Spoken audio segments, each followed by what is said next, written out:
Okay അപ്പൊ ആദ്യമായിട്ട് എല്ലാവർക്കും നമസ്കാരം. എല്ലാവരും ഫുഡ് കഴിച്ചോ? എല്ലാവരും കഴിച്ചോ? ആരെങ്കിലും കഴിക്കാതെ ഉണ്ടോ? നീലൊക്കെ ഇല്ലേ? ഈ ബ്രോ ഇല്ലേ, ഞാൻ ബിഗ് ബോസ് നിന്ന് ഇറങ്ങിയ സമയത്ത് രണ്ടാമത് കയറുമ്പോ എന്റെ കൂടെ ഫ്ലൈറ്റിൽ ടിക്കറ്റ് എടുത്ത് എന്റെ അടുത്തിരുന്ന ആളാ അല്ലേ? സത്യമായിട്ടും ഓക്കെ. അപ്പൊ എല്ലാവരും ഒരുപാട് നാളിന് ശേഷം കാണുന്ന ഒരുപാട് സന്തോഷം. എന്താ പറയാ, സത്യമായി ഭയങ്കര സന്തോഷമുണ്ട് കേട്ടോ. കാരണം അടുത്ത സീസൺ വരാൻ പോകുന്നത് 2.5 വർഷം കഴിയാൻ പോവുക. അപ്പം ഇത്രയും നാൾ കഴിഞ്ഞിട്ടും എന്താ പറയാ, നിങ്ങളൊക്കെ ഇപ്പോഴും സ്നേഹിക്കുന്നു എന്നറിയുന്നതിൽ അല്ലെങ്കിൽ കൺസിഡർ ചെയ്യുന്നു എന്നറിയുന്നതിൽ ഒരുപാട് സന്തോഷം.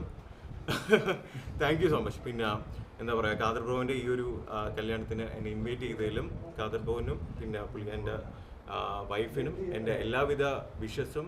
അവർക്ക് നല്ലൊരു എന്താ പറയുക ഹാപ്പി മാരീഡ് ലൈഫ് ഓക്കെ അവർക്ക് വിഷ് ചെയ്യാണ്. അതിൻ്റെ കൂട്ടത്തിൽ എന്താ പറയുക, ഞാൻ ആദ്യമായിട്ട് ഖാദർ ബ്രോവിനെ മീറ്റ് ചെയ്യുന്നത് കാണുന്നത് എന്നെ പറ്റി ഒരു വീഡിയോ ചെയ്യുമ്പോഴാണ്. അത് എൻ്റെ എൻഗേജ്മെൻ്റ് ആയിരുന്നു February 16. അതൊക്കെ കഴിഞ്ഞതിന് ശേഷം കുറച്ച് ഡീഗ്രേഡിംഗ് ഒക്കെ വരുന്ന സമയത്താണ് ഖാദർ ബ്രോവിൻ്റെ ഒരു വീഡിയോ ഞാൻ ആദ്യമായിട്ട് കാണുന്നത്. അപ്പോൾ അതിനുശേഷം സത്യം പറഞ്ഞാൽ നമ്മൾ പിന്നെ ഗ്രാജുവലി സംസാരിച്ച് ഫ്രണ്ട്സായി. അതിനുശേഷം ഇപ്പം സത്യം പറഞ്ഞാൽ ഭയങ്കര നല്ല രീതിയിലുള്ളൊരു ബന്ധമാണ്. അപ്പോൾ അതിനുശേഷം ഈ ഒരു കല്യാണത്തിന് ഇൻവൈറ്റ് ചെയ്തതിലും ഞാൻ ദുബൈയിലായിരുന്നു. അപ്പോൾ അത് കഴിഞ്ഞ് ഇന്നലെ വന്നത്, ഇന്നലെ കൊച്ചി വന്നു. അത് കഴിഞ്ഞതിന് ശേഷം ഇന്ന് ഇവിടെ വരാൻ സാധിച്ചു. രണ്ടാമത്തെ പ്രാവശ്യമാണ് കാസർഗോഡ് വരുന്നത്. അപ്പോൾ ഇവർ എനിക്ക് ഫുഡൊക്കെ കൊണ്ടുവന്ന് തന്നു കേട്ടോ. സത്യം പറഞ്ഞാൽ ഞാൻ അങ്ങനത്തെ ഫുഡ് ടേസ്റ്റ് ചെയ്തിട്ടില്ല. അപ്പം എസ്പെഷ്യലി അടിപൊളി ഫുഡായിരുന്നു. ഞാൻ കുറച്ച് ഡയറ്റൊക്കെ ട്രൈ ചെയ്യുന്നുണ്ട്, പക്ഷേ എന്താ പറയാ, നടക്കുമെന്ന് എനിക്ക് അറിഞ്ഞൂടാ. എന്താ മാക്കേ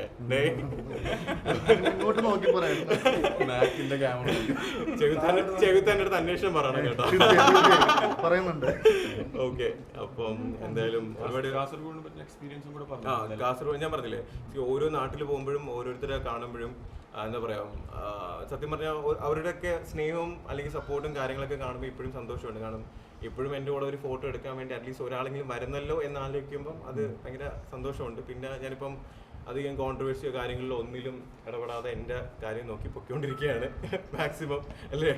അപ്പം ഇതൊക്കെ തന്നെയാണ്. പിന്നെ എന്തുണ്ട് നിങ്ങൾക്കൊക്കെ എന്തുണ്ട് വിശേഷം? എല്ലാവരും ഹാപ്പിയാണോ? ഓക്കെ ആണോ? വലിയൊരു പരിപാടി വരാനുണ്ടല്ലോ. ജൂൺ 26-ാം തീയതി എൻ്റെ കല്യാണമാണ്. നിങ്ങളെല്ലാവരെയും ഞാൻ ഒഫീഷ്യലി ഇൻവൈറ്റ് ചെയ്യുന്നുണ്ട്. ഓക്കെ, കാരണം എന്താ പറയാ, നിങ്ങളൊക്കെ തന്നെയാണ് എന്നെ സപ്പോർട്ട് ചെയ്തിട്ടുള്ളത്. കാരണം എൻ്റെ എൻഗേജ്മെന്റ് ഫംഗ്ഷനിൽ പലരും പറയുന്നുണ്ടായിരുന്നു നിങ്ങളെല്ലാവരും ബാക്കേ കാണാൻ പറ്റുള്ളായിരുന്നു. പക്ഷേ എന്നിരുന്നാലും ഒരു എന്താ പറയുക, ഒരു 10-20 വർഷം കഴിഞ്ഞതിന് ശേഷം എനിക്ക് ആ ഒരു എൻഗേജ്മെന്റ് വീഡിയോ ഒക്കെ കാണുമ്പോൾ അത് ഭയങ്കര ഹാപ്പി ആവും കേട്ടോ. കാരണം ഞാൻ ഒരു നോർമൽ മിഡിൽ ക്ലാസ് ഫാമിലി എന്ന് പറഞ്ഞ ഒരു സാധാരണക്കാരനാണ്. അപ്പോൾ എൻ്റെ ഒരു എൻഗേജ്മെന്റിലേക്ക് ഇത്രയും പേര് വരിക, അല്ലെങ്കിൽ ഇത്രയും മീഡിയ സപ്പോർട്ടൊക്കെ കിട്ടുകയെന്ന് എൻ്റെ മക്കളുടെ അടുത്ത് അഭിമാനത്തോടെ പറയാൻ പറ്റില്ല. അത് നിങ്ങളുടെയൊക്കെ സപ്പോർട്ട് ഉണ്ട്. കാരണം അന്നത് ചോദിക്കുമ്പോൾ ഞാനാ പറഞ്ഞത് അവർക്ക് ഒരു റെസ്ട്രിക്ഷനും വെക്കേണ്ട.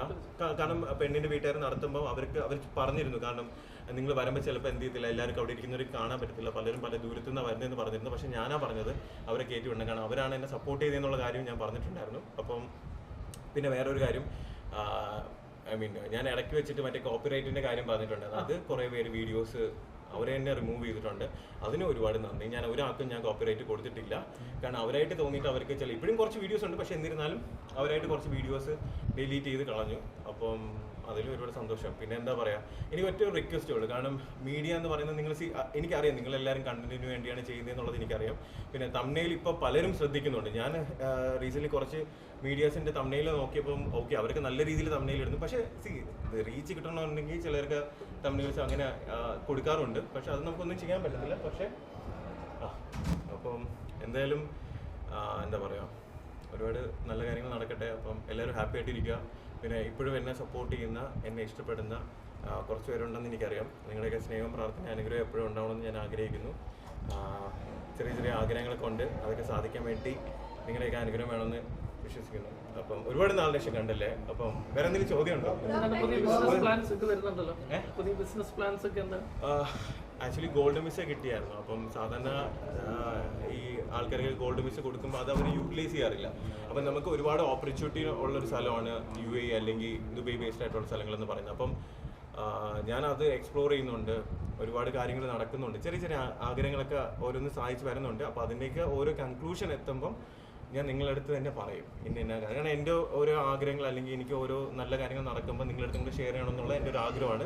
അത് ഞാൻ തീർച്ചയായിട്ടും ഞാനത് ചെയ്യുന്നതായിരിക്കും. ഈ നല്ല കാര്യങ്ങൾ നടക്കാൻ ദുബായ് ചൂസ് ചെയ്തതിന്റെ കാരണം ദുബൈ എന്ന് പറയുന്നത് എനിക്ക് ഗോൾഡൻ വിസ കിട്ടിയതാണ് ഫസ്റ്റ് ഒരു കാര്യം. കാരണം അവിടുത്തെ ഗവൺമെൻറ് അംഗീകരിച്ച് എനിക്ക് ആ ഒരു ഗോൾഡൻ വിസ എന്ന് പറഞ്ഞൊരു കാര്യം തന്നപ്പം സത്യം പറഞ്ഞാൽ എനിക്കതൊരു എന്താ പറയുക, എനിക്ക് ഭയങ്കര പ്രൗഡ് മൊമെൻ്റ് ആയിരുന്നു. കാരണം അത് ഒരു പ്രിവിലേജ് ആയിട്ട് കണ്ടു. പിന്നെ ഞാൻ അതിൻ്റെ പോസിബിലിറ്റീസ് എന്താണ്, ചാൻസസ് എന്താണ്, അത് വഴി നമുക്ക് എന്തൊക്കെ കാര്യങ്ങൾ ചെയ്യാൻ പറ്റും. സോ അങ്ങനെയുള്ള കുറേ കാര്യങ്ങളൊക്കെ ഞാനൊരു സ്റ്റഡി ചെയ്തതിന് ശേഷമാണ് ഓക്കെ ശരി UAE അല്ലെങ്കിൽ ദുബൈ നല്ലൊരു ഓപ്പർച്യൂണിറ്റി ഉള്ള ഒരു സ്ഥലമാണെന്നും പിന്നെ അവിടുത്തെ ലോ സിസ്റ്റവും പിന്നെ അവിടുത്തെ ജീവിത ശൈലി എല്ലാം കുറച്ചുകൂടെ അഡ്വാൻസ്ഡ് ആണ്, ബെറ്റർ ആണെന്ന് തോന്നി. പക്ഷേ എനിക്ക് എപ്പോഴും കേരളം തന്നെയാണ്. കാരണം നിങ്ങൾ തന്നെയാണ്, കേരളത്തിലുള്ളവർ തന്നെയാണ് എനിക്കൊരു എന്താ പറയുക ഒരു ഐഡൻറ്റിറ്റി അല്ലെങ്കിൽ എന്നെ തിരിച്ചറിയാൻ കാരണം കേരളം തന്നെയാണ്. സോ അപ്പം എല്ലാവരും പോകുന്നില്ല അധ്വാനിക്കാൻ വേണ്ടി പുറം നാട്ടിൽ, അതേപോലെ ഞാനും പോകുന്നുണ്ട്. എന്തെങ്കിലുമൊക്കെ നടക്കട്ടെ അല്ലേ, എന്തെങ്കിലും നടക്കുമ്പോൾ ഞാൻ ഉറപ്പായിട്ടും അറിയിക്കുന്നതായിരിക്കും.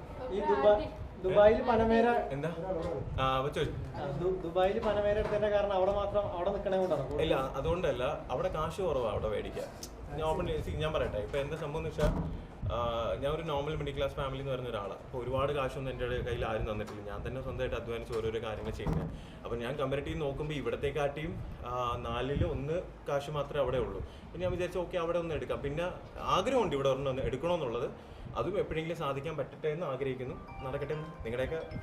എത്ര വർഷത്തിനുള്ളിൽ പുതിയ റോബിനെ കാണാം? എത്ര വർഷത്തിനുള്ളിൽ ബിസിനസ് ഒക്കെ ചെയ്ത് വെൽ സെറ്റ് ഉള്ള ഒരു റോബിനെ കാണാൻ പറ്റുമോ? ഞാനിപ്പോൾ എൻ്റെ ലൈഫിൽ ഞാൻ ഹാപ്പിയാണ്. എനിക്ക് ഉള്ളതുകൊണ്ട് അതിപ്പോൾ 100 രൂപയാണെങ്കിലും ഞാൻ ഹാപ്പിയാണ്. മനസ്സിലായില്ലേ? ഇനിയിപ്പം ഞാൻ പറഞ്ഞില്ലേ, എനിക്കിപ്പോൾ ഒരുപാട് അങ്ങ് കോടീശ്വരൻ ആവണമെന്നോ ഒരുപാട് കാര്യങ്ങൾ ചെയ്യണമെന്നൊന്നും ഇല്ല. പക്ഷേ ഞാൻ പറഞ്ഞില്ല, എന്നാലും ചെറിയ ചെറിയ ആഗ്രഹങ്ങളൊക്കെ ഉണ്ട്. പിന്നെ ഒരുപാട് പേരെ ഹെൽപ്പ് ചെയ്യണമെന്നുണ്ട്. എന്നെ കൊണ്ട് എന്തെങ്കിലും ബിസിനസ്സോ കാര്യങ്ങളൊക്കെ ശരിയാവണമെന്നുണ്ടെങ്കിൽ ഒരുപാട് പേർക്ക് എന്നെ കൊണ്ട് പറ്റുന്ന അത്രയും പേർക്ക് ജോലി കൊടുക്കണമെന്നുണ്ട്. എനിക്ക് പറ്റുന്ന കോൺടാക്ട്സ് വെച്ചിട്ട് ഒരുപാട് പേർക്ക് ജോലി വാഗ്ദാനം ഇപ്പം തന്നെ 1-2 പേരെ ഞാൻ റെക്കമെൻഡ് ചെയ്തിട്ടുണ്ട്. എനിക്ക് പോയി കമ്പനീസിലൊക്കെ എനിക്കറിയുന്നവർ പല ആൾക്കാരുടെ അടുത്ത് കോൺടാക്ട് ചെയ്തപ്പോൾ ഞാൻ അവരെയൊക്കെ കോൺടാക്ട് ചെയ്തിട്ടുണ്ടായിരുന്നു.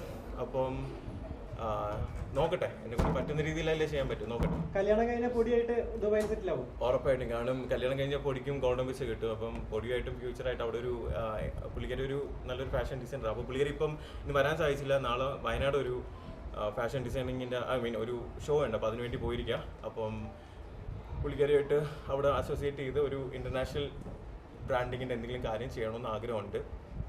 എല്ലാം നടക്കട്ടെ അല്ലേ. അതെങ്ങനെ അറിയാം? എനിക്ക് എൻ്റെ ആഗ്രഹമായിരുന്നു ഗുരുവായൂർ.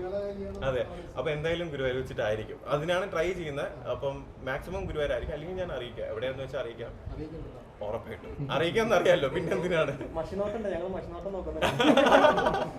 പിന്നെ ഭയങ്കര ഹാപ്പി ആട്ടോ. കാരണം ഭയങ്കര പോസിറ്റീവായിട്ടുള്ള ഒരു എന്താ പറയുക, നിങ്ങളെല്ലാവരും കുറേ നാളിന് ശേഷം കാണുന്നതാണ്. സത്യം പറഞ്ഞാൽ യൂഷ്വലി ചിലർ എന്ത് ചെയ്യാറുണ്ട്, ഞാൻ ഓപ്പൺ ആയിട്ട് പറയാം, ചിലർ നമ്മളെ കുത്തി പ്രൊവോക്ക് ചെയ്യാറുണ്ട്. പക്ഷെ നിങ്ങൾ ആരും അത് ചെയ്യുന്നില്ല. ഞാൻ നോക്കിയിരുന്നു ആരെങ്കിലും ചെയ്യുമെന്ന്, പക്ഷെ ആരും ചെയ്യുന്നില്ല.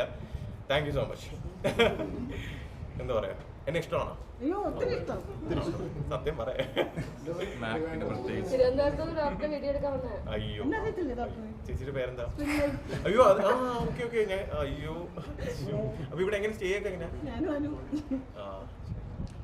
അപ്പൊ അനുപേ പുതിയ സിനിമ ഇപ്പൊ ഇല്ല. ഞാനൊന്ന് ഇത് ചെയ്യട്ടെ, അടുത്ത വർഷം ചെയ്യാം. മനസ്സിലായില്ലേ? സിനിമ ഞാൻ പറയാം, സിനിമ ആഗ്രഹമുണ്ട്. എന്നെ പോലെ ഒരു സാധാരണക്കാരൻ ഒരു സിനിമ എടുക്കാൻ പറഞ്ഞാൽ ഒരുപാട് ചലഞ്ചസ് ഫേസ് ചെയ്യേണ്ടി വരും. പക്ഷേ ഞാൻ പറഞ്ഞിട്ടുണ്ടെങ്കിൽ ഉറപ്പായിട്ടും അതിന് വേണ്ടി അധ്വാനിച്ചത് ചെയ്യാൻ വേണ്ടി എഫേർട്ട് ഇടുന്നതായിരിക്കും. ഞാൻ അത് ചെയ്യുകയും ചെയ്യും. അപ്പം എന്താ പറയാ, ഇച്ചിരി സമയം വേണം. ഇപ്പോൾ പലരും പറയുന്നുണ്ട് ഞാനിപ്പോൾ സിനിമ ചെയ്യത്തില്ല, അവനെ കൊണ്ട് പറ്റില്ല. അതാണ് എൻ്റെ പ്രൊമോഷൻ. അപ്പം ഒരു സിനിമ ചെയ്യുമ്പോൾ എന്താണ് ഇവൻ ചെയ്തത് എന്ന് കാണാൻ വേണ്ടി ആൾക്കാർ എന്ത് ചെയ്യും? ഇപ്പം സത്യമല്ലേ? അത്രേ ഉള്ളൂ. പുതിയ സിനിമയിൽ വേറൊരു മേഖലയും കൂടി നോക്കിയിരിക്കുകയാണ്. ഒരു പാട്ടൊക്കെ പാടിയിട്ടുണ്ട് പുതിയ. അതെ, പുള്ളിക്കാരി ആക്ച്വലി അത്യാവശ്യം പാടുന്നതാണ്. അപ്പം അങ്ങനെ ഒരു കാര്യം വന്നപ്പോൾ ഞാൻ തന്നെ പറഞ്ഞു അതെന്തായാലും പാടണം, ട്രൈ ചെയ്ത് നോക്കണമെന്ന് പറഞ്ഞു. അപ്പം അന്ന് പുള്ളിക്കാരിയുടെ റെക്കോർഡിങ്ങിൻ്റെ ഭാഗമായിട്ടും എനിക്ക് പോകാൻ സാധിച്ചു. നന്നായി പാടി. പുള്ളിക്കാരിക്ക് ഞാൻ പറയില്ല, നല്ല ഫ്യൂച്ചറുള്ള എന്താ പറയുക, ഒരുപാട് ടാലൻറ്റഡ് ആയിട്ടുള്ള പുള്ളിക്കാരിയുടെ ടാലൻറ്റിൻ്റെ പകുതി പോലും എനിക്കില്ല. അപ്പം അത്രയും ടാലൻറ്റഡ് ആയിട്ടുള്ള ഒരാളാണ്. അപ്പോൾ അത് മാക്സിമം എന്നെ കൊണ്ട് എന്തുമാത്രം പുള്ളിക്കാരി റീച്ച് ഉണ്ടാക്കാൻ പറ്റും, അല്ലെങ്കിൽ റീച്ചിൽ ഹൈറ്റിൽ എത്താൻ പറ്റുമോ അതെല്ലാം മാക്സിമം എന്നെ കൊണ്ട് പറ്റുന്നതെല്ലാം ഞാൻ ചെയ്ത് സപ്പോർട്ട് ചെയ്യും.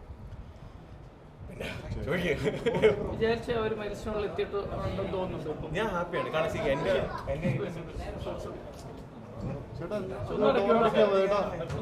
ചേട്ടാ ഒരു പ്രസ് മീറ്റ് എടുക്കാണ്.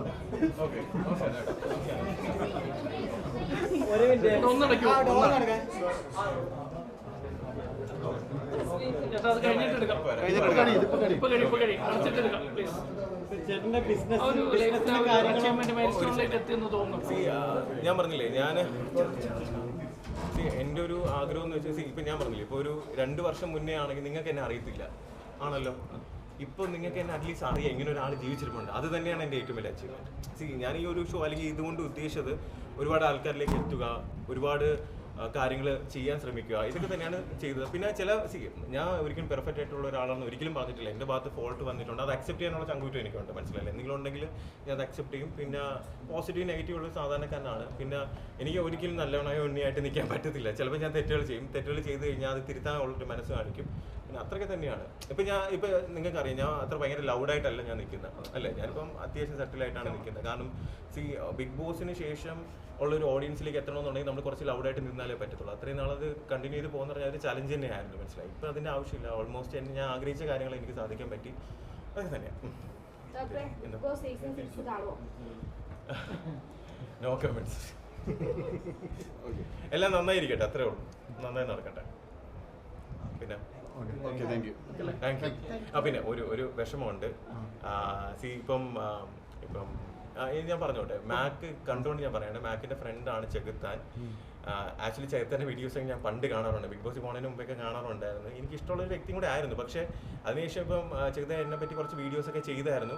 അത് ചിലതൊക്കെ എൻ്റെ ഫോൾട്ട് കാരണമാണ്. പക്ഷേ ഇപ്പം എന്നെ പറയുന്നത് എനിക്ക് കുഴപ്പമില്ല. പക്ഷേ എൻ്റെ വീട്ടുകാരത് പറയുമ്പോഴത്തേക്ക് ഒബ്വിയസ്ലി എനിക്കതൊരു വിഷമം വരും. അത് പുള്ളിക്കാരനെ ആണെങ്കിലും പുള്ളിക്കാരൻ്റെ വിഷമം വരും. എന്നെ പറഞ്ഞു, ഇപ്പം ഞാൻ ചെയ്ത തെറ്റിന് എന്നെ പറയുന്നതിൽ എനിക്ക് ഒരു പ്രശ്നമില്ല, അല്ലേ? പക്ഷെ നമ്മൾ വീട്ടുകാരെ പറയുമ്പോൾ അതൊരു ഇതായിട്ട് തോന്നി. അപ്പോൾ എനിക്ക് തെറ്റായിട്ട് തോന്നി. ചിലപ്പം പുള്ളിക്കാരൻ ചിലപ്പോൾ അക്സെപ്റ്റ് ചെയ്യില്ലെന്ന് അറിയത്തില്ല. ഞാൻ എന്തെങ്കിലും ഇനി തെറ്റ് ചെയ്യുക അല്ലെങ്കിൽ എന്തെങ്കിലും ക്രിട്ടിസൈസ് ചെയ്യണം, അത് എന്നെ ചെയ്തോ. പക്ഷെ വീട്ടുകാരത് ചെയ്യുന്നത് ശരിയായിട്ടുള്ളൊരു കാര്യമല്ല എന്ന് എനിക്ക് തോന്നി. അത് ചെറുത്ത ഇത് കാണുന്നുണ്ടെങ്കിൽ ഒരിക്കലും അത് തെറ്റായിട്ട് വിചാരിക്കില്ല. എനിക്കത് പറയണമെന്ന് തോന്നി. ചെറുത്താൻ്റെ ഫ്രണ്ട് ഇവിടെ ഉള്ളതുകൊണ്ട് ഞാൻ പറഞ്ഞത്. Okay thank you.